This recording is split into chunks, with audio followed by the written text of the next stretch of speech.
રાજ્ય સરકાર અને મ્યુનિસિપલ કોર્પોરેશનની માલિકીના તળાવોમાં ગેરકાયદેસર દબાણ કરીને વસવાટ કરતા લોકોને દૂર કરી તળાવનો કબજો લેવાની કાર્યવાહી મ્યુનિસિપલ કોર્પોરેશન દ્વારા કરવામાં આવી રહી છે, જેના ભાગરૂપે શહેરના લાંભા વોર્ડમાં આવેલા ઇસનપુર વિસ્તારના આંબા તળાવમાં મેગા ડિમોલિશનની કાર્યવાહી કરવામાં આવી હતી.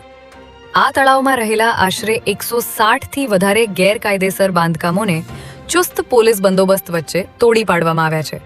ત્યારે કોર્પોરેશન દ્વારા જે નાગરિકો પાસે વસવાટ કરતા હોવા અંગેના પુરાવા હશે તેના આધારે ફોર્મ ભરાવીને વૈકલ્પિક વ્યવસ્થા કરવામાં આવશે.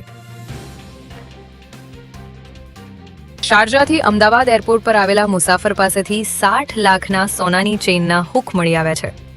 મૂળ વેરાવળનો આ મુસાફર એર અરેબિયાની ફ્લાઇટમાં શારજાથી અમદાવાદ આવ્યો ત્યારે ગ્રીન ચેનલમાંથી બહાર નીકળવાનો પ્રયાસ કરતી વખતે કસ્ટમ્સ વિભાગના એર ઇન્ટેલિજન્ટ યુનિટ દ્વારા તેને અટકાવીને તપાસ કરાતા 2 ટ્રોલી બેગની અંદર છુપાવેલા 18 કેરેટ અને 14 કેરેટના સોનાની ચેઇનના હુક મળી આવ્યા હતા, જેની બજાર કિંમત 60 લાખથી પણ વધુની થાય છે.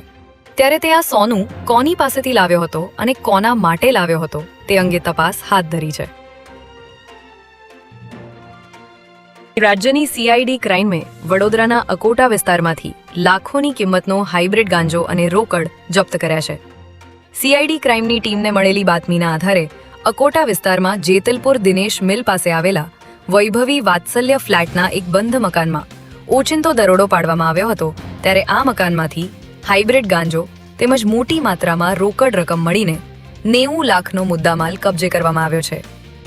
સીઆઈડી ક્રાઇમને જાણવા મળ્યું છે કે આ કારોબાર પાછળ શાહિદ ખાન પઠાણ નામના શખ્સની મુખ્ય સંડોવણી છે, જેના આધારે પોલીસે આગળની તપાસ શરૂ કરી છે.